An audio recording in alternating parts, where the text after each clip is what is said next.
मानपान देणाऱ्यांना प्रेम भाऊ मनापासून नाही का. हा डॉनच आहे तुमचा भाव येण्यात शेवटपर्यंत राहील नाही का. लय लोकांना माझ्याकडून क्रेडिट पाहिजे असतो नाही का. काही क्षण असलेले लोक काय काही सीन होत राहतात पण आपण लक्ष देत नाही राहील.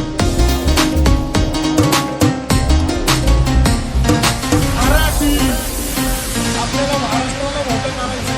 महाराष्ट्रात आपण निवडून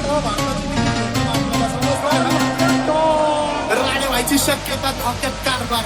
आमची सत्ता आणि आमची सरकार माझी राज्यात चर्चा मला ढसत कारभार भाग्य जाऊने